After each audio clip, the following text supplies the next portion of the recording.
Hello and welcome to BYJU'S Exam Prep. Welcome to our daily Hindu analysis. Every day sharp at 10 a.m., we have been bringing you crisp and comprehensive analysis of the Hindu newspaper, which is considered as indispensable by civil service aspirants while preparing for this prestigious examination. So if you feel that we have been helping you in your preparation by decoding the Hindu newspaper every day, do let us know in your comments below. Support us by hitting the like button and don't forget to subscribe to our channel for more updates on current affairs. And also don't forget, immediately after the session ends, we have a quiz on our official Telegram channel. The link for the Telegram channel has been provided in the description box below.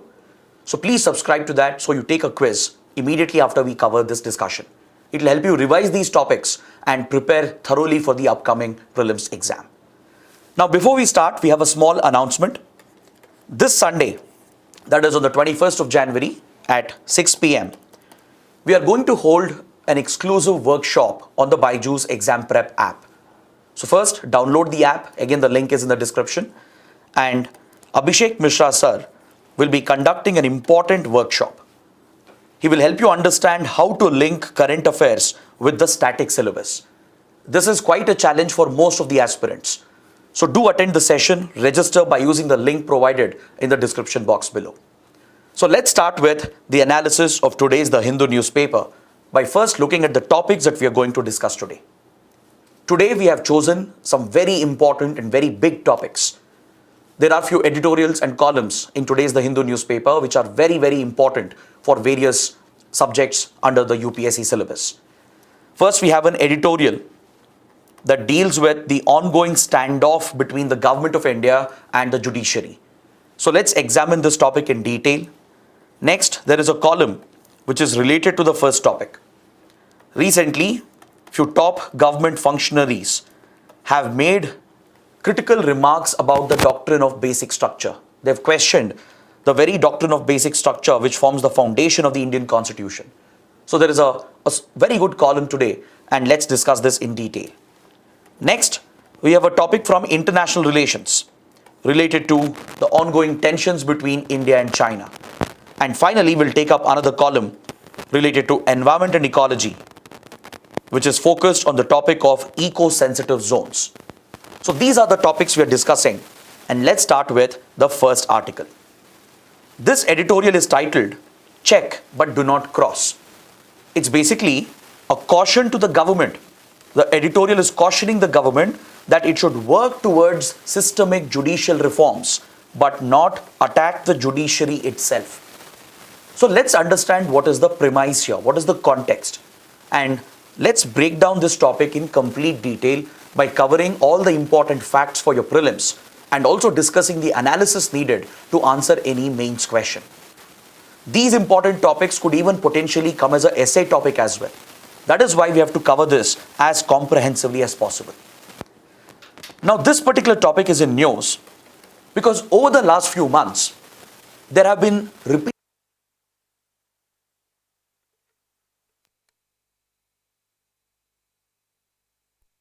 public, especially by Union Law Minister Kiran Rijiju himself. He has led the attack from the front, where the government is clearly showing its displeasure against the Indian judiciary, particularly against the collegium system of appointments to the higher judiciary. I hope you know that in India, appointments to high courts and supreme courts is mainly determined by the collegium. Collegium is a closed body within the judiciary where judges are appointing themselves. So the government has taken a stand against the system because in 2015, the government had tried to introduce a reform here in order to make the appointment process more transparent and to do away with the controversial collegium system. The government had introduced a constitutional amendment to provide for the establishment of NJAC, the National Judicial Appointments Commission. But the Supreme Court struck down NJAC as unconstitutional. The Supreme Court basically revoked a constitutional amendment which was enacted by the Parliament. So on these grounds, several top government representatives, including the law minister and of late the vice president as well, they have been openly targeting the judiciary and asking how the judiciary could undo a law which has been passed by the parliament, which has the mandate of the people. They're saying this is undemocratic. This is against the mandate delivered by the electorate. Because honestly, the collegium system of appointment of judges does have its flaws. It has its shortcomings. It's an opaque process. There's no transparency. It's a system where judges are appointing themselves. So in this regard, Kiran Rijiju is right that collegium system is indeed opaque. It is unaccountable. But does this warrant an all-out frontal attack against the judiciary, which could undermine the very foundation of the Indian democracy? This is the question that comes up. The judiciary on its part has still defended the collegium system, and it has said that it is important to protect judicial independence. It is important to maintain the independence of the judiciary, which is one of the basic structures of the Indian Constitution. So this is the essential debate. Now, to understand this in more detail, we need to understand few concepts and theories. Let's understand the doctrine of separation of powers. The doctrine of separation of powers, which is based on the trias politica model that was developed by French philosopher Montesquieu, points out that in a democracy, in a constitutional democracy, the three organs of the state, that is your executive, judiciary and legislature, there should be a clear distinction of powers between the three organs in order to ensure that the democratic state functions in a harmonious manner. There should be a clear demarcation of the jurisdiction between the executive, that is the government, the elected government, the judiciary, which is essentially the Supreme Court and the higher judiciary, and the legislature, which in India's case is the parliament, which has the mandate of the people, because the representatives in the parliament are representatives of the people who are directly elected, directly chosen by the voters. So Montesquieu's theory was that for a democratic state to function harmoniously, there should be a balance of power. There should be a balance of power between the three pillars of the state. There should be a harmonious equation between the three organs of the state. So he called for a strict separation of powers, a strict delineation of the jurisdiction for the government, for the judiciary and the executive. Based on this model, the trias politica model, the doctrine of separation of powers has evolved and it has become part of many constitutions around the world. Even if you look at the Indian Constitution, the doctrine of separation of powers is one of the key pillars of the Indian Constitution. The powers and jurisdiction of the three organs is more or less defined clearly, and it provides for exclusive domains for all the three organs. Now, this is where I would like to give you a small exercise. Do you know that there is an article in the Indian Constitution which explicitly mentions separation of powers between the judiciary and the executive? If you know the article, please mention that in the comments below. Now, based on this idea of separation of powers, let's talk about the appointment process to the higher judiciary. If you look at the Indian Constitution, we have Article 124 and Article 217, which provides for the appointment process to the higher judiciary. The articles clearly mention that it's the President of India who appoints judges to the Supreme Court and the High Courts. However, this is not a discretionary power of the President. Of course, he is bound by the aid and advice of the Council of Ministers. But again, this decision to appoint judges is not left to the Council of Ministers. This power to appoint judges does not lie with the government anymore. At one point it did, until 1970s, until 1980s. The government did have a direct role in deciding upon the appointment process, and the president would be making the appointments under his or her name.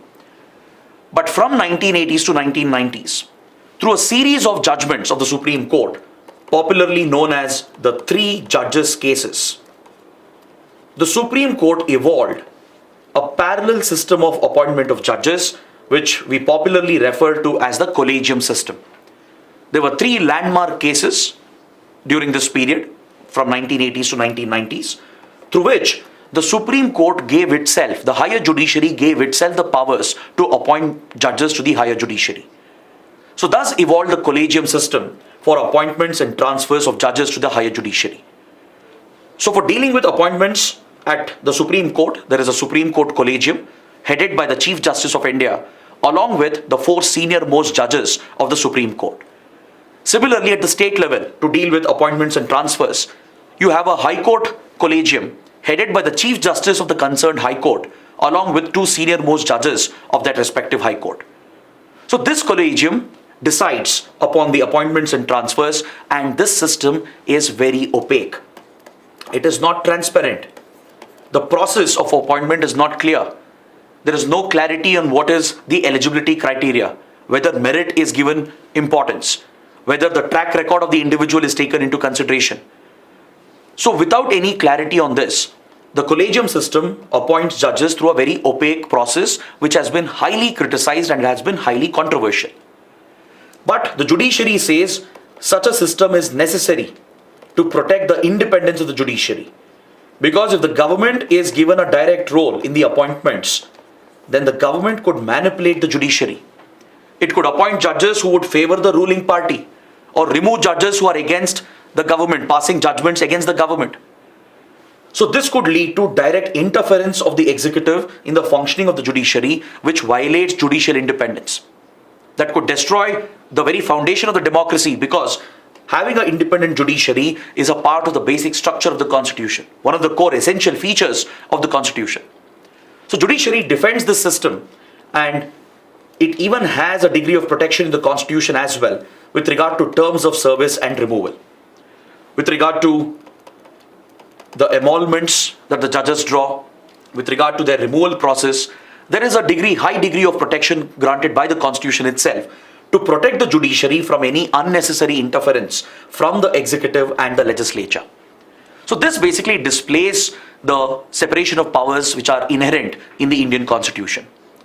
Now, the argument here is about the collegium system, which is backed by the judiciary on one hand, and the argument of the government, which has criticized the collegium system for its opaqueness, for its lack of transparency and accountability.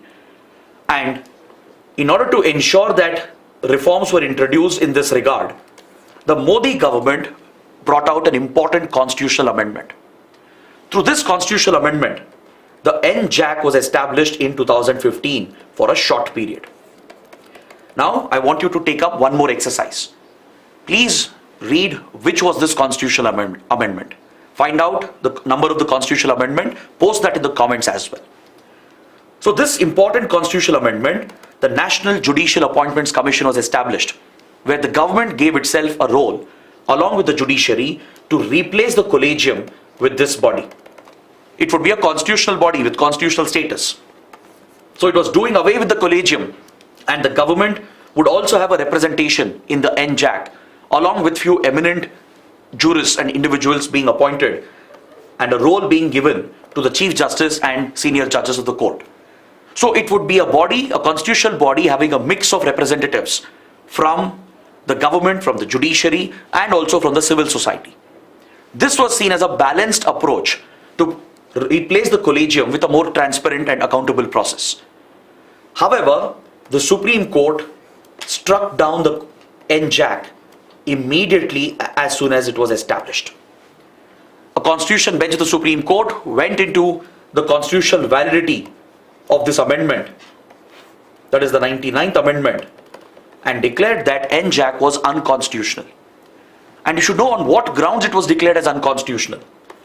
The Supreme Court cited that this violates the basic structure of the constitution, because having an independent judiciary without government interference is a part of the basic structure of the Indian constitution.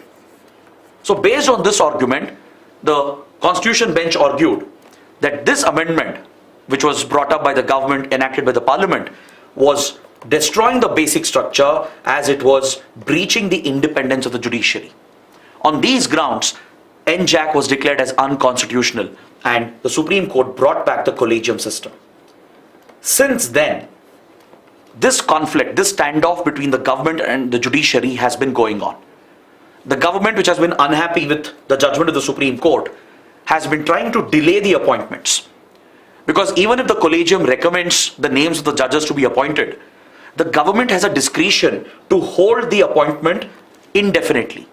There is no deadline by which the government has to make the appointments. Even though government is bound by the recommendations of the collegium, the only discretion the government has is it can send back the recommended names one time. Let's say the collegium has recommended few judges to be appointed and the government is not happy with those names. So government can ask the collegium to reconsider. It can send back the list one time. But if the collegium reiterates the same names again, then the government is bound to appoint them. The government has no other option. This is the established law of the land. Now, the government, however, has a discretion where it can delay the appointments indefinitely. There is no clarity on by what period the government should implement the recommendations of the collegium. So in the last 6 to 7 years, the government has been deliberately holding back appointments and it has carried out a concerted attack on the judiciary to criticize the collegium system. Especially in the last 1.5 to 2 years, top government leaders, including the law minister, have made public and open statements and controversial statements, which even leads to the undermining of the judiciary. So this is where the question comes up. Where should the government draw the line? Where should the judiciary draw the line?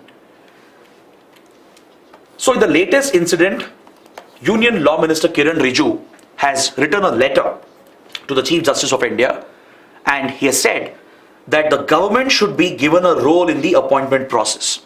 The executive should have a representation within the collegium. The suggestion given by the law minister is that there should be a government representative in a search and evaluation committee which will be set up that will comprise of the judiciary and government representatives, which will scout for the initial candidates, the eligible candidates. So the government has asked for a direct representation in a search and evaluation committee. So a few names will be shortlisted by the search committee. Based on this, the collegium will decide the final appointments. And here also the law minister has said that the government should have a representative in the Supreme Court collegium. Similarly, at the state level, state government should be given a representation at the High Court collegium. So essentially this provides for, if the suggestion is implemented, it will provide for direct role of the government in the appointment process, which the judiciary is against. So this brings up the question whether it is valid for the government to mount such an open frontal attack against the judiciary. It also brings up the question, is the judiciary right in defending such an opaque system of appointment in a democracy? Both are valid arguments, and we need to appreciate both sides of the argument. See, there is no doubt that the collegium system is critically flawed. It has no place in a democracy. If you compare this with the judicial appointments in other democracies, in Western countries, in US, in Britain, there is no other example, no parallel where judges are appointing themselves. It's only in the context of India where judges are appointing themselves. So there is a very strong argument here that collegium system has to be done away with. There should be some change, some reform introduced to make this more open and transparent and accountable. But does this justify the government's campaign against the judiciary? That is the question. If you have seen the developments the last 1.5 to 2 years, it becomes very clear that this is a concerted campaign to undermine the judiciary itself. In the process of questioning the collegium, which is a valid question, the government is attempting to undermine the judiciary itself. This is where the concern comes up. Because see, nobody is stopping the government from bringing up another bill. Previously, the Supreme Court said that NJAC is unconstitutional. NJAC is against the basic structure.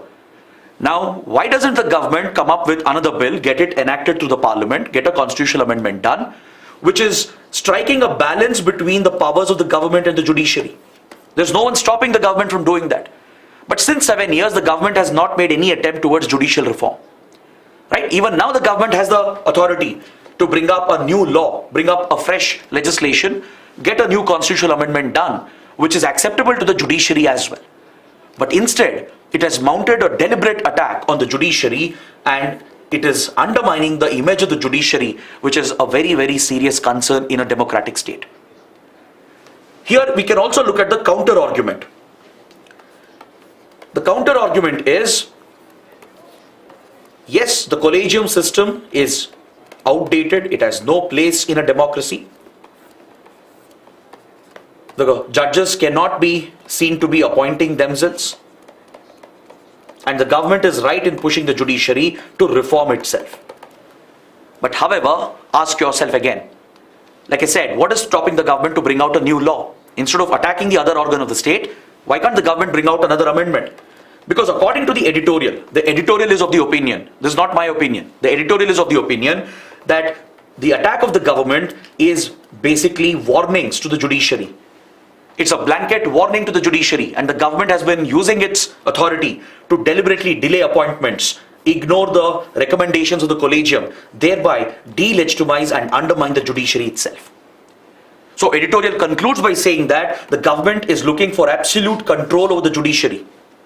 This is the stand being taken by the editorial. Now, of course, it's a very harsh and extreme stand that's coming out from the editorial.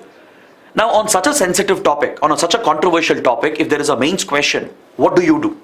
As a civil service aspirant, can you stick to this line of argument being provided by the editorial? Of course you can't. You can't go outright and criticize the government and say that government is seeking absolute control over the judiciary. That can't be your stand. As a civil service aspirant, you have to appreciate both sides of the argument. You have to discuss the collegium system, talk about the flaws in the collegium system, clearly point out that number of legal constitutional experts agree that the collegium system has to change. It has to go. There should be judicial reforms. At the same time, the government should not be attacking the judiciary publicly. The government always has the option of bringing out a new law and getting amendments done. Right? So that should be a balanced approach that you show in your answers as well, instead of taking a slightly extreme approach. What we need essentially is a system of checks and balances in our democracy. Right? This is the important point the editorial is bringing out. We need a system of checks and balances so that no organ of the state oversteps its jurisdiction. To ensure that executive keeps the legislature and the judiciary under check. Judiciary keeps executive and legislature under check. And legislature keeps the judiciary and the executive under check. Of course, practically you can't have a strict delineation of the jurisdiction. You can't have them in silos. There will be an overlap of jurisdiction, but there should be civility amongst the three organs. They should function harmoniously. That is when a democracy will thrive. If any organ oversteps and tries to establish its supremacy over the others, it leads to the destruction of the democracy itself. You can't have the judiciary dominating over the executive and the legislature. Similarly, you can't have the parliament dominating over the other two organs. And more importantly, you can't have the government dominating over the parliament and the judiciary. That will lead to tyranny. It will lead to authoritarian dictatorship. Right? So that is why it's a very sensitive topic, and if there are questions on these lines, you have to be a little sensitive, take a balanced stand by presenting both the arguments. So let's move to the second topic, the second article. However, we can take some questions as well in between. If you have any doubts, since it's a difficult topic, let's take some questions, a couple of questions, and then I'll start the second article. Kinya Diga is asking, sir, what was the problem with NJAC, where representation was given to both the government as well as the judges? See, the judiciary pointed out, the Supreme Court, the Constitution bench of the Supreme Court, that government cannot have any role, any kind of say in the appointment process of judges. It was on this basis that the Supreme Court struck down NJAC. The Supreme Court said, if the government has a role in appointment process, it amounts to government's interference in the judiciary, which is an attack on judicial independence. This was the argument of the Constitution bench, based on which NJAC was struck down. Alright. Shruti Ganarapu is asking, representation of High Court Collegium. Like I said, High Court Collegium is headed by the Chief Justice of the concerned High Court, along with two senior most judges of that High Court. Alright. So let's move on to the second article. It's a related topic. This column is related to what we discussed. See, this April 2023, we will be marking the 50th anniversary of a landmark Supreme Court judgment, that is the Keshwananda Bharti case of 1973.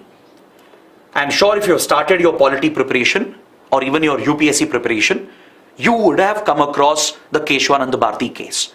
It's a landmark case because it was in this case the Supreme Court established the doctrine of basic structure.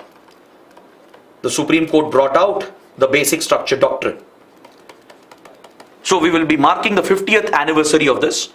So it's a very important occasion because by laying out the basic structure doctrine, the Supreme Court in a way protected the constitution from any unnecessary attacks by the government and the parliament. In order to limit the amending powers of the parliament, in order to limit the parliament from entirely changing the very structure of the constitution, the Supreme Court laid out this important doctrine, that is the basic structure doctrine. So on this occasion, we should be celebrating this, we should be marking this by understanding the significance of the basic structure. At this point, a top government functionary, none other than the Vice President of India, has mounted a very questionable attack on the basic structure itself. Vice President Jagdeep Dhankar, he recently addressed the Rajya Sabha. This was his first ever address to the Rajya Sabha as the chairman of the Rajya Sabha. Here you have an important fact to note down. The Vice President of India becomes the ex officio chairperson of the Rajya Sabha. By virtue of being the Vice President of India, he or she becomes the chairperson of the chairman of the Rajya Sabha as well. It's a very important point for your prelims. So the Vice President was addressing the Rajya Sabha and he spoke about the collegium system. He spoke about the lack of transparency in the judiciary and its appointment process. He criticized the judiciary, he criticized the collegium. This was fine, but he crossed the line and he attacked the basic structure and its validity itself, which was established by the Supreme Court through the Keshwananda Bharti case. See, over the last 50 years, many institutions, many experts, including successive governments, they have all understood the significance of the basic structure doctrine. Many critics of basic structure doctrine also have come around. They've changed their opinion, respecting the basic structure doctrine. So such a vital piece of doctrine is being challenged by a senior constitutional functionary. The Vice President of India is holding a constitutional office. In the order of precedence, he comes second after the President of India. Such a senior functionary of the government, of the executive, is attacking a critical structure, a critical doctrine of the Indian Constitution, which is the very bedrock and the foundation of the Indian Constitution. That is why the writer, Suhir Parsati, who is a leading advocate at the Madras High Court, has criticized the Vice President and this frontal attack of the government against the basic structure, and he has said that this endangers the Constitution itself. We are headed towards a wrong path where the government is attacking the judiciary and undermining the basic structure doctrine. So let's understand why is this significant. First, you should know what is the basic structure doctrine all about. Is the basic structure doctrine mentioned in the Constitution? The answer is no. The Constitution does not mention the word basic structure. There is no explicit or even implicit mention of the basic structure doctrine. This was evolved through Supreme Court rulings. Through the Keshwananda Bharti case, which is a landmark judgment passed in 1973, the Supreme Court laid out the doctrine of basic structure. Since then, it has been given further interpretations. It has evolved over the years. And the Supreme Court has given some clarity on what constitutes the basic structure of the Constitution. It essentially means that there are certain basic foundational principles of the Constitution which were laid down by our founding fathers, that is by the Constituent Assembly, right? These pillars of the Indian Constitution cannot be touched. They cannot be destroyed at any cost because the Indian democracy is standing on this foundation. The Indian state, the Indian democracy is sitting on this pillar, which is the basic structure. So if the parliament, if the government were to do something to harm the pillars of the foundation, what will happen? It will destabilize the structure. It will destabilize the very foundation of the democracy, eventually leading to the collapse of the democracy itself. So the Supreme Court has identified certain core pillars of the Indian Constitution. There are certain provisions, certain features, which represents the vision of India's founding fathers. It represents the vision of India's freedom struggle. It represents the vision of the Constituent Assembly. So you can't alter, completely alter or drastically alter these foundational principles of the Indian Constitution. This is the very essence of the basic structure doctrine.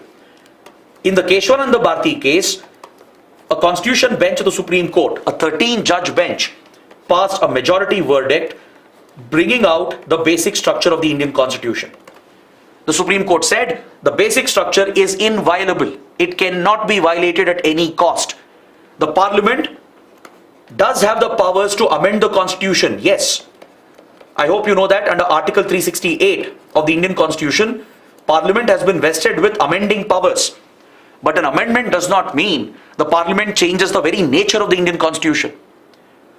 The very essence of the Indian Constitution cannot be changed in the name of an amendment. This is what it means. So any amendment done to the Constitution is open to judicial review. Any law pushed by the government, any law enacted by the Parliament, if it is found to damage the basic features, if it is found to hit the foundation of the Indian Constitution, then the Supreme Court has the power to declare it as unconstitutional. Is that clear? So this is the basic structure doctrine. It is a widely accepted constitutional mandate, even though it's not part of the Constitution itself. It is widely recognized by the judiciary through various judgments. It has given it a wider interpretation as well. It is respected as well by the government, by subsequent governments, by the legal experts and constitutional experts as well. This doctrine was laid out during a very difficult period. 1970s was a difficult period for India. We not only dealt with many external challenges, we had internal challenges as well. During 1970s, there was an open standoff going on between the then Indira Gandhi government and the judiciary, quite similar to what is happening now. The Indira Gandhi government was making repeated attempts to erode the independence of the judiciary. At that point, the judiciary drew a line. The judiciary established the basic structure and said that the powers of the Parliament and the government is limited. You cannot go and change the very structure of the Constitution because that leads to the very collapse of the Indian Constitution. So to protect the Indian democracy from authoritarian rule, from majoritarian impulses, this doctrine was laid out. Now imagine if people have elected a government, there is a government with absolute majority. Does that mean the Parliament, the elected representatives who have the majority backing, the government which has the majority backing, does that mean the government and the Parliament can do whatever they please? Does it mean they can do anything they want just because they have majority? Right? It doesn't work like that in a democracy. You can't have majoritarian tendencies. To curb those majoritarian tendencies and to protect the Indian Constitution, the basic structure doctrine was laid out. So that Supreme Court established the power of judicial review. Any law, any amendment passed in the Parliament will be subjected to judicial review. If it is hitting the basic structure, we will declare it as unconstitutional. So this doctrine serves as a key protector of the Indian Constitution. Is that clear? So essentially, the basic structure is the foundation, the key pillars. It comprises the principles, the collective vision, and the ideals that are outlined in our Constitution. Let me give you some examples here. Now, can there be a constitutional amendment which turns India from a parliamentary system to a presidential system overnight? Because one of the core features of the Indian democracy is we have adopted the Westminster parliamentary model, where part of the elected legislature goes on to form the executive, which is the British parliamentary model. Can this model be done away with through an amendment? The answer is no. The Supreme Court says this is a part of the basic structure of the Constitution. It cannot be changed. Now, India is ruled by the rule of law. The rule of law, the supremacy of the law is well established. Can there be an amendment which undoes this principle? Again, the answer is no, because this represents one of the core principles of the Indian Constitution. India is a secular country, right? India is a democratic republic nation. Tomorrow, can government and the Parliament push an amendment to turn India into a theological state, to adopt official state religion? Or can the government do away with democracy itself and bring in dictatorship? The answer again is no. If it were to happen, it would mark the end of the Indian Constitution and the Indian democracy itself. Because it means that either the government or the Parliament have established their authority and supremacy over the Constitution itself. That is why the Supreme Court has laid down these checks and balances by bringing out the basic structure doctrine. This doctrine of separation of powers which we discussed, it is also part of the basic structure. The division of powers is very essential. Tomorrow, can there be an amendment which does away with the distinction? Can the government completely control the appointment process of the judiciary? If that were to happen, it would be against the basic structure doctrine, right? Similarly, federalism, right? India is a federal state where states have given their own jurisdiction. You have the 7th schedule of the Indian Constitution that breaks down the different subjects into union list, state list, and concurrent list. So states have their own unique jurisdiction where they have complete supremacy. Can center intervene there and violate the authority of the state. If such a law is brought out, such an amendment is brought out, then that is the breakdown of the basic structure. It hits at the very foundation of Indian federalism, right? So these essential features of the Indian Constitution are the key pillars of the Constitution. These are part of the basic structure according to the Supreme Court rulings. This was reiterated in the Minerva Mills case as well, which is another landmark case. In 1980, right, the Supreme Court reiterated the basic structure doctrine and gave more clarity on this. In this judgment, the Supreme Court observed that even the Parliament is a creature of the Constitution, created by the Constitution. Where does the Parliament originate from? It is established through the Constitution. Its origin, its powers is traced to the Constitution. So tomorrow, can the Parliament use Article 368, which is provided for amendments, and change the very nature of the Indian Constitution? That is the question. The answer to this is no. If the Parliament were to do that, by using its amending powers under Article 368, if the Parliament were to change the very nature of the Indian Constitution, then it means that the Parliament has become totalitarian, it has become supreme. It has grown above the Constitution itself. In a democracy, there can be nothing above the Constitution, not the government, not the Prime Minister, not the Supreme Court, not the Parliament. They are all creatures of the Constitution, created by the Constitution. If someone were to rise above the Constitution and establish supremacy over it, that marks the death of the democracy. So Supreme Court made this very, very important observation, that if the Parliament were to make such changes, then it means that the Parliament has become supreme over the Constitution, which violates the basic structure. Let me point out another important observation here. In the Keshwananda Bharati judgment, Justice H.R. Khanna, he provided a very solid argument. He said, what is the meaning of the word amendment? Under Article 368, Parliament has been given the power to amend the Constitution.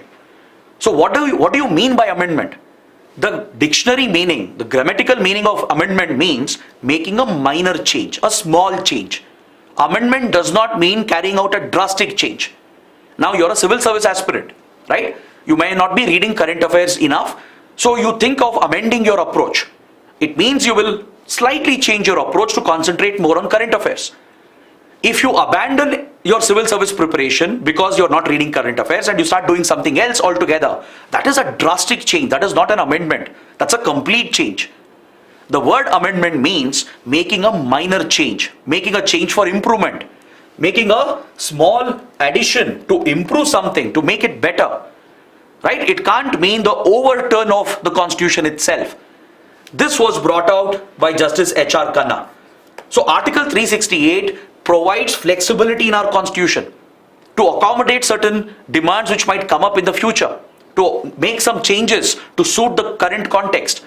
So only minor changes can be done, but through this amending power, Parliament cannot alter the basic structure. It cannot turn the Constitution itself upside down. This is what you mean by the basic structure doctrine. Is that clear? For example, through Article 368, a new state can be created, which is a minor change. Maybe more autonomy can be given to some tribal areas, which is a minor change. But through Article 368, you can't replace the parliamentary democracy. You can't destroy federalism. You can't turn India into a theological state. That is not allowed. That is not what you mean by an amendment. That is a complete overturn of the Indian Constitution itself. So this has been clearly laid out by the Supreme Court. However, over the years, Supreme Court has given a very wide interpretation to basic structure, which has led to some questions. The way in which basic structure has been interpreted has led to some valid questions. For example, when the Supreme Court is saying all of this, how can the Supreme Court still have unelected judges? How can the Supreme Court itself be following an opaque system, that is the collegium system, and squashing down the decisions of the government and the parliament? Then is this not a violation of the basic structure? This is a valid counter argument. Legal experts have brought this up. They have said if Supreme Court is striking down amendments by calling them as unconstitutional against the basic structure, then the Supreme Court itself is against the basic structure because of its collegium system. Judges are appointing themselves, which is in itself an undemocratic feature. This is again a very, very valid counter argument. But what you need to note is that many critics of basic structure doctrine also have come around. Over the years, subsequent governments, legal experts, top judges, lawyers, they've all seen the importance of the basic structure doctrine. A top legal expert of India, Dr. Sudhir Krishnaswamy, he's the Vice Chancellor of the National Law School in Bangalore, one of the top legal institutions in India. He has written a very popular book, Democracy and Constitutionalism in India. Here he says that basic structure doctrine is time tested. You can't question the doctrine itself. The validity of the doctrine cannot be questioned. You can question its interpretation. What falls under basic structure, you can question that. Because even the Supreme Court has made few errors over there. But you can't question its validity, which the Vice President of India has currently done. You can't have a senior constitutional functionary questioning the very validity of the basic structure. This is why the writer is arguing that the statements of the Vice President endangers the Constitution itself. Is that clear? So it's a very, very important topic, and I hope you have understood all that I have discussed. Now moving to the third article, we have an important column on India-China relations. The column is written by a top strategic expert of India, Happy Mohan Jacob.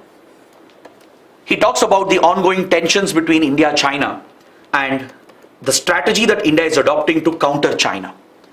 According to the writer, there are flaws in the current approach of the government to counter China. He says that the government is not balancing China adequately. He says India is underbalancing China.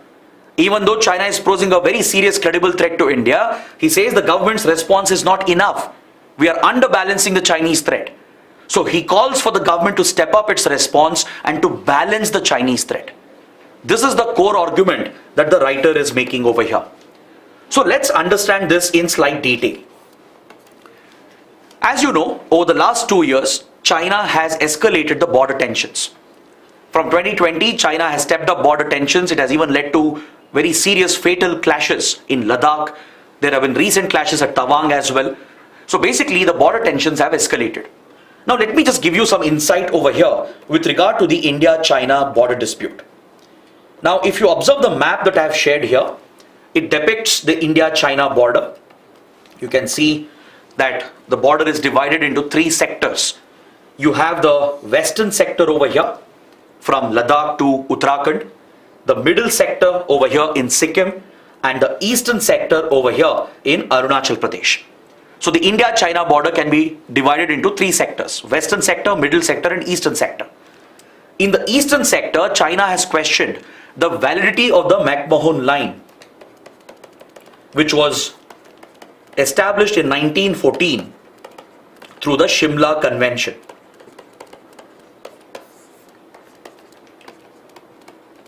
The Shimla Convention was worked out between the British India government, the then British India, and the Tibetan Kingdom. So when the Shimla Convention took place to decide the boundaries between Tibet and British India, you did not have the modern Indian state. There was no India. There was no China as well. Tibet was an independent kingdom. So this was an agreement between British India and Tibet, which was worked out through the Shimla Convention, that brought out the McMahon line. The McMahon Committee was set up to draw the line, which became the boundary between British India and Tibet. Post-independence, India inherited this boundary. But China, after the revolution in China, the PRC was established in 1949. After the communist revolution led by Mao Zedong, right, the Maoists won the Chinese Revolution, the Chinese Civil War, and captured power in the country. That is when PRC was born, the People's Republic of China. It was born after India. Immediately, PRC would go on to annex Tibet in 1950, thereby making China a neighbor of India, or else China wouldn't have been a direct neighbor of India. So by annexing Tibet, China reached out to India's borders. And then China questioned the validity of this border and said, how can we accept this as the boundary when India was not party to Shimla Convention and PRC was not party to Shimla Convention? The PRC's argument was, this was an old agreement between British India and Tibet. Both don't exist, right? Neither the modern Indian state was party to the negotiations, nor China was party to the negotiations. So China said, will not accept McMahon line. It claimed Arunachal Pradesh as part of South Tibet. Even today it calls it as South Tibet. Similarly at Sikkim, even after Sikkim merged with India in 1970s, China refused to acknowledge this for many years. It refused to acknowledge that Sikkim was a part of India, and it has repeatedly put pressure on India at the strategic Nathula Pass and Doklam region. The Nathula Pass in Sikkim and Doklam Plateau in Bhutan, Both are strategically vital for India. So at these sensitive points, China has repeatedly put pressure, carried out incursions, and thereby increased tensions. Then you have the Ladakh sector, where China occupied Aksai Chin, which was part of the erstwhile Jammu and Kashmir state, and it has captured Aksai Chin since then. It has retained control of Aksai Chin. So here we have a temporary de facto border called LAC, the line of actual control, and here we have seen multiple clashes, incursions occurring over the decades. Be it in Uttarakhand, near the Nepalese border over here, where Nepal, India, China meet. Be it in parts of Himachal Pradesh, in places like Demchok and others, or all across Ladakh, stretching all the way from the Karakoram Pass, Daulat Beg Oldie, to Depsangla, Panongso Lake, the Galwan River Valley, Hot Springs area. At all these places, China has questioned India's territorial claims. It has carried out repeated incursions, and it has even led to violent face-offs between the two sides. So in the last 2 years, China has stepped up these military tensions, but the writer is questioning the response of the Indian government. Initially, India did quite well. India carried out a counter-mobilization in 2020 and took a few aggressive steps. Aggressive tactical steps were taken by India to push the Chinese back. After the Galwan River Valley clashes, we pushed for talks, and since then, de-escalation and disengagement has been going on. But the writer is focused on the long-term threat from China. He's not just interested in what is happening currently in Ladakh. He's talking about the long-term strategic threat for India.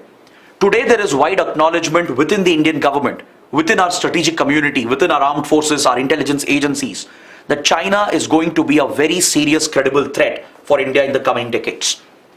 Now, if this has been acknowledged and this is the reality, obviously government should be taking measures to counter this long-term threat. Some measures are already evident. Today we are paying more attention to LAC than LOC that we share with Pakistan. Until a few years back, Pakistan was seen as the biggest threat for us, right?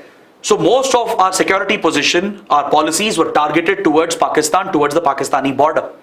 Today you see a repositioning of this which is happening. You see a redeployment of Indian troops.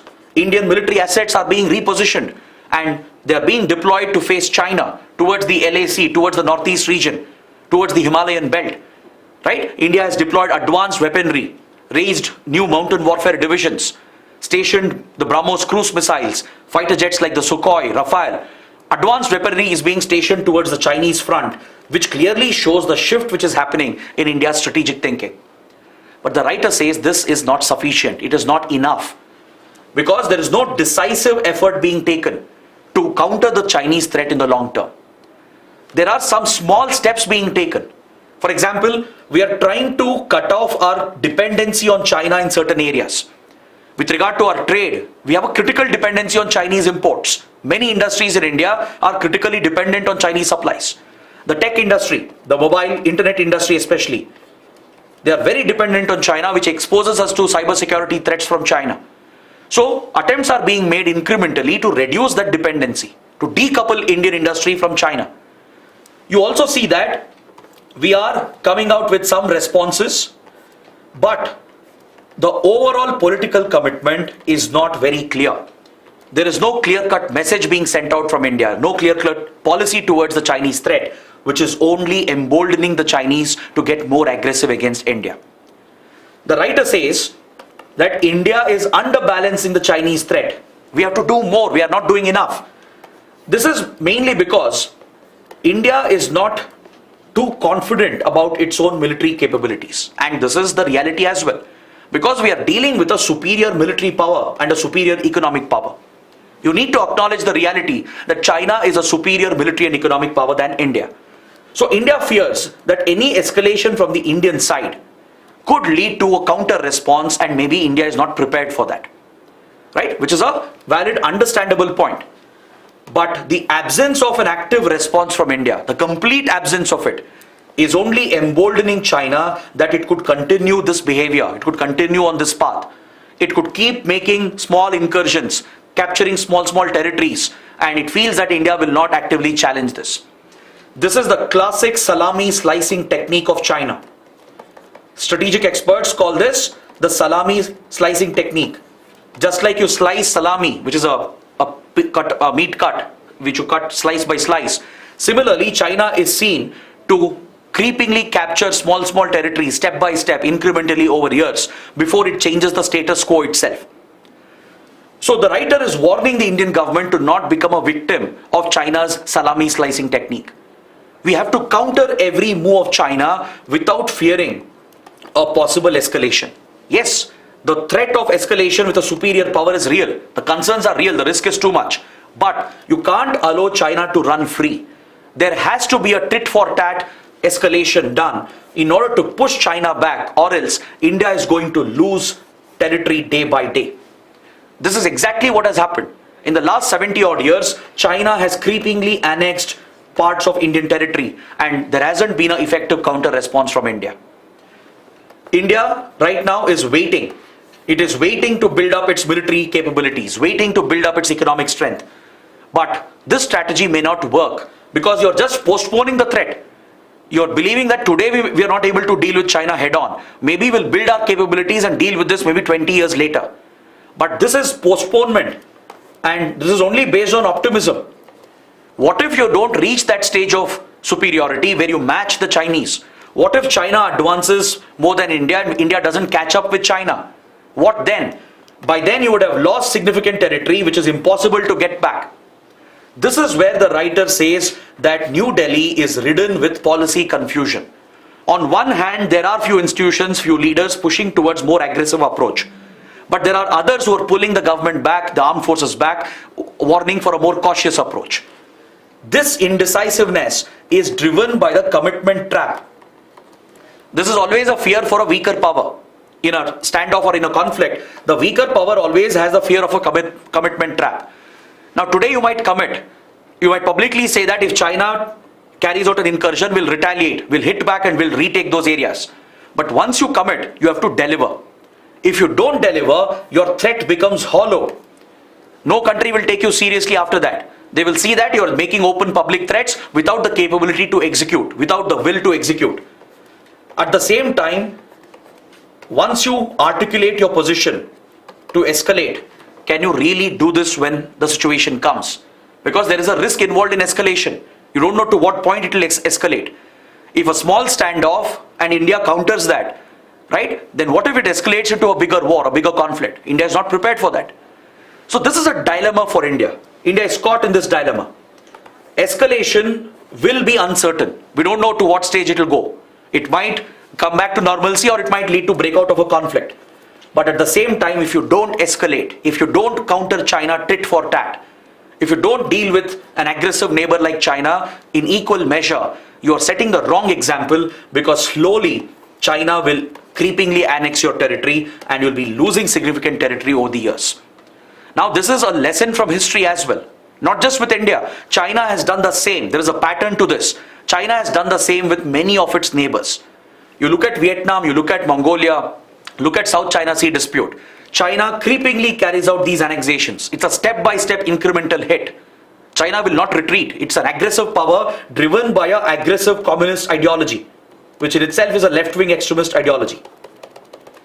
This is where the writer warns that India should have options in place. He calls for a calibrated escalation, a tit-for-tat strategy when it is needed at the tactical level, at the ground level, to counter the Chinese moves constantly. Instead of waiting for some future date where you build capabilities and then counter China, instead he suggests that we should go for a calibrated escalation. If China is carrying out an incursion in one place, carry out a counter incursion. If China occupies Indian claimed territory, try and occupy Chinese claimed territory as a counter response. This would push back China by placing a cost on China as well. Ensure that you raise the economic cost, reduce the dependency of our imports further, make India more self-reliant, and consider the modernization of India's nuclear doctrine and nuclear weapons. This is a slightly controversial suggestion, but still, this is what the writer is suggesting. Modernize the nuclear weapons, modernize your doctrine to set up a strong nuclear deterrent. Because nuclear deterrence is always advantageous for the weaker party. Now look at the India-Pakistan equation. The nuclear weapons between India-Pakistan has given an edge, an advantage to Pakistan, because it has kept its doctrine ambiguous. It has developed low-yield battlefield nuclear weapons. Tactical nuclear weapons has been developed by Pakistan. So you never know when Pakistan might breach the nuclear threshold and deploy nuclear weapons against India in a conflict. So this has always instilled a fear within the Indian government and prevents India from exercising the military option against Pakistan. Similarly, India can also build up nuclear deterrence by building and developing and displaying tactical battlefield nuclear weapons. This could function as a very effective deterrent against any Chinese incursions. And finally, we should bring clarity on our partnership with the US. China's pressure on India is mainly driven by this insecurity. China is an insecure power. It has become insecure due to the growing closeness between India and US. The alignment between the Quad countries, where India, US, Japan, Australia are aligning together. That is why China is targeting India, putting pressure on India to stay away from such groupings. Now, India should bring clarity here. We should either completely engage with US, get commitments from these partners as well. What if tomorrow China attacks India? Will US, Australia, Japan help India? Will they come to our military assistance? Or will they not? If this position is clear from India and its partners, even this will deter China. There should be a guarantee that our partners will support us. If they don't, even there should be clarity. Even then there should be clarity so we can craft our own response. So writers suggest that these measures have to be implemented by India to deal with the long-term Chinese threat. Alright? It's a very, very important article as far as international relations is concerned. Now let's come to the last topic from environment ecology. There is this column in the text and context page, the conflict behind eco-sensitive zones. So let's understand what are eco-sensitive zones. Why are there protests happening in Kerala? Currently, protests have broken out at the village level in Kerala against the establishment of these eco-sensitive zones. So let me help you understand this in slight detail. Eco-sensitive zones or ecologically sensitive zones, they are meant to safeguard our protected areas. When I say protected areas, I am referring to our national parks, tiger reserves, wildlife sanctuaries, etc. Protected areas are established under the Wildlife Protection Act of 1972. And to create a buffer, to create a safe buffer around these protected areas, eco-sensitive zones have been proposed. They are basically a small piece of earmarked territory, around 10 kilometers roughly, a 10-kilometer buffer zone around national parks and sanctuaries, which helps in protecting the core central areas. You look at the image here, you're looking at the Nayar Pepara Wildlife Sanctuary. I want you to tell me where it is located.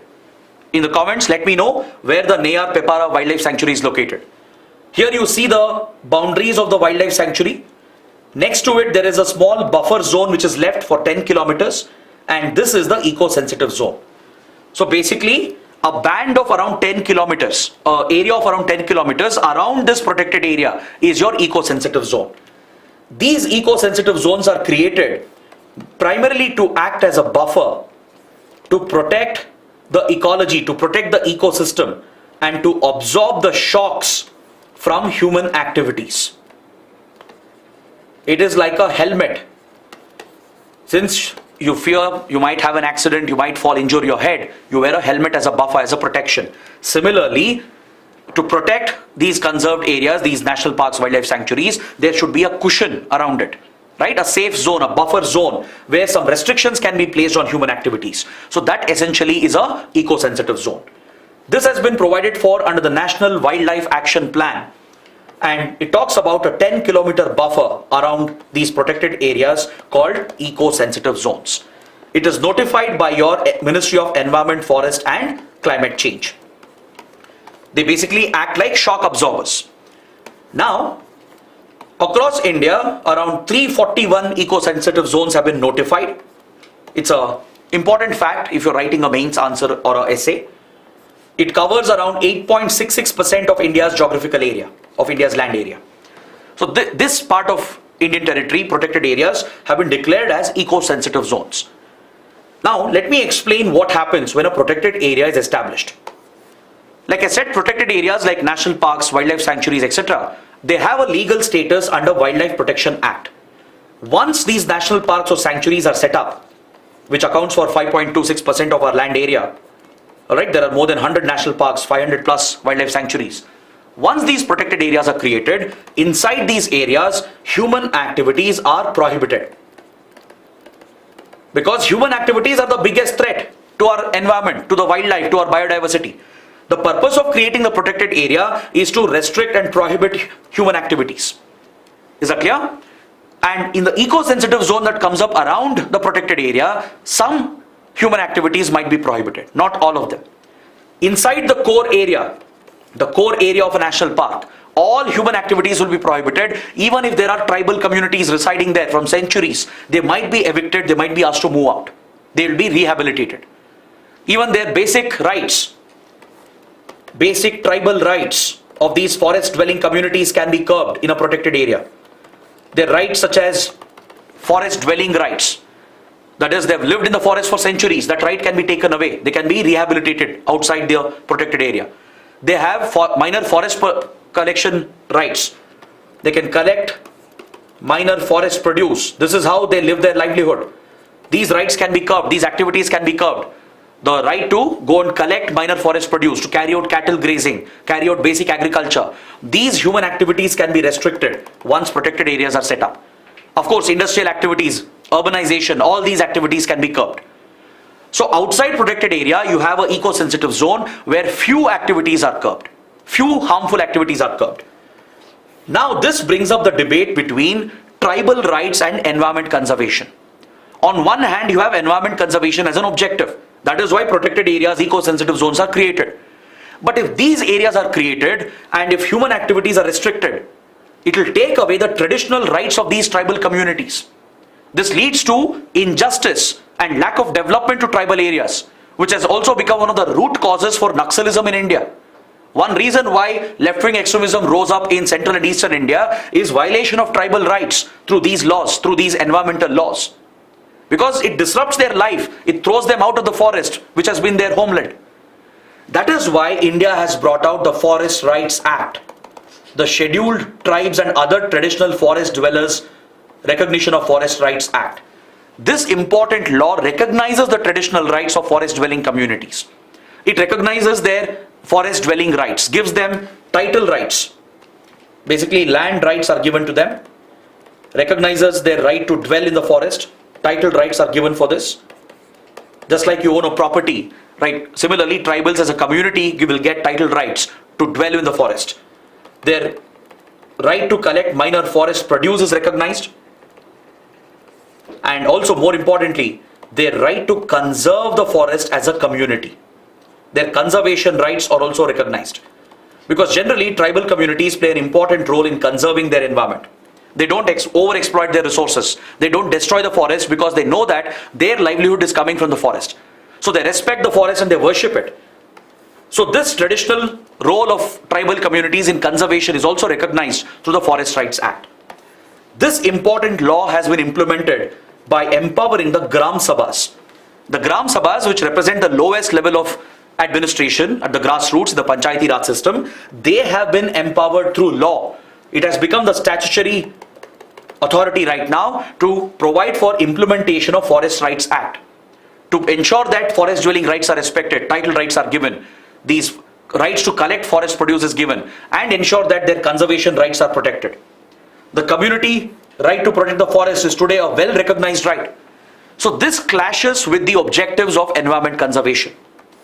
When eco-sensitive zones are implemented, according to the Wildlife Conservation Strategy, which is backed by the Environment Protection Act, under this, if an eco-sensitive zone is notified, it will lead to restricting of some human activities. Some of the tribal activities can be restricted. So both are in direct opposition. There is a conflict between the two. And now the question is, how do you resolve them? To resolve this conflict, the National Board for Wildlife, which is the highest decision-making authority with regard to wildlife conservation, it is headed by the Prime Minister. So the National Board for Wildlife in 2005 had said that instead of banning all activities in eco-sensitive zones, instead of prohibiting all the activities, look at each eco-sensitive zone, look at the local context and come out with a customized solution. Instead of having a one-size-fits-all approach, a uniform approach, look at each region, look at the people, what are their concerns, consult the Gram Sabhas and then decide what kind of activity should be restricted. So the process is local forest officials, they should consult the local people, build a local plan and submit this to the chief wildlife warden of the state. Based on this, the state government will propose the creation of an eco-sensitive zone to the environment ministry, and it will clearly spell out what rights will be given to the tribal communities and what activities will be restricted. This will be clearly spelled out. Once everything is approved, then it is notified by the environment ministry under the Environment Protection Act. But unfortunately, this guideline has not been followed. In many cases, uniform solutions are being followed. Center and sometimes state governments, they are unilaterally notifying eco-sensitive zones without adequately consulting the local communities, and they are bypassing the Gram Sabhas. The Gram Sabhas were meant for this purpose. It was supposed to be the key statutory institution making this decision to implement the Forest Rights Act. But this is being undermined, particularly in the 5th schedule areas. In 5th schedule areas, special autonomy and rights are given to certain tribal areas which are notified by the president. It provides for tribal development, protection of tribal rights. But here, this is being violated because Gram Sabhas are being bypassed. Even though you don't have your Panchayati Raj system in your 5th scheduled areas, it has been extended through PESA. The Panchayat Extension to Scheduled Areas Act has extended the Panchayati Raj system to your scheduled areas. That is your tribal areas where Panchayati Raj institutions weren't there. So here as well, there is a need to respect the autonomy and the authority of the Gram Sabhas. But this is being bypassed by the state and the central government, and this is the concern. The concern is that the Environment Ministry has not shown any inclination to make changes. It is not keeping in mind the PESA Act and Forest Rights Act. It's not keeping in mind the welfare of tribal communities, their basic traditional rights. It is simply notifying eco-sensitive zones, and this is leading to a direct conflict between environment conservation and protection of tribal rights. This is the whole conflict. Is that clear? So here the Supreme Court also has intervened. Recently in Kerala, the government has taken up an exercise to carry out a survey to identify eco-sensitive zones. Is that clear? So in this regard, Supreme Court has intervened and it has laid down few new guidelines.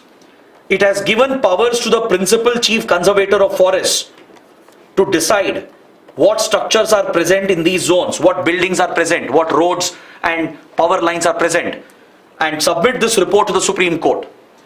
This official has been empowered by the Supreme Court to deny permission for new structures built by the local communities. Basically, government officials are being empowered through the Supreme Court to control tribal land and tribal territory.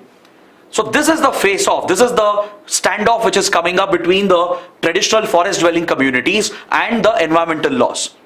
The government is trying to follow the Supreme Court orders and trying to enforce these orders as well by restricting activities and by trying to come up with new recommendations which will implement eco-sensitive zones. But locals are against it because it takes away their basic rights. They have become dependent on these government officials, their permissions to do even basic tasks, to even graze their cattle, to feed their cattle, to collect basic forest produce, to live in their own land. They have to get permission from these officials. So this leads to a lot of misuse of authority and abuse of authority. That is why it has led to protests in Kerala. Is that clear? So you should always understand that this is a debate between protection of tribal rights and environment conservation. Both are equally important. Any government policy should respect both and should try to strike a balance between both. But when it swings in favor of one against the other, that is when you witness opposition and these protests. Alright? So on this note, I would like to bring my discussion to an end. I hope it was a good, productive session. Do let me know in the comments. Please take a look at the mains questions. Try and write answers to them. We have discussed the same topics. I've given you a comprehensive analysis. So please try and write answers to this and post your answers in the answer writing portal, for which link is given in the description. Right? So let's see if there are one or two questions that I can answer. So please give tips how to structure the answer. See, always ensure that you hit the nail on its head. Don't beat around the bush because there is a strict word limit. There's a time limit as well. Understand the question and directing with. Now here the question is dealing with doctrine of separation of powers as the bedrock of Indian democracy. This core feature has been seeing a steady erosion. So in the introduction, directly talk about doctrine of separation of powers. Talk about Montesquieu, his theory of trias politica model that shows the evaluator that you have great insight, not just into polity, but into political science as well. Then once you explain doctrine of separation of powers, how it is inherent in the Indian constitution, then in the body you can explain recent incidents of how judiciary has been under attack from the government and how judiciary also has become opaque because of collegium system. Explain this in the body, give the relevant examples, then conclude. Take a balanced conclusion like we discussed. You can say collegium is flawed, it is opaque, there should be a judicial reform here, but at the same time government should be openly attacking judiciary and undermining the judiciary. Government always has the option of bringing another amendment, right? So take a balanced stand in your conclusion and that completes your answer. So there you go. We have answered one question as well, help you understand answer writing, because I see in the comments that many students were asking, please discuss the question at the end.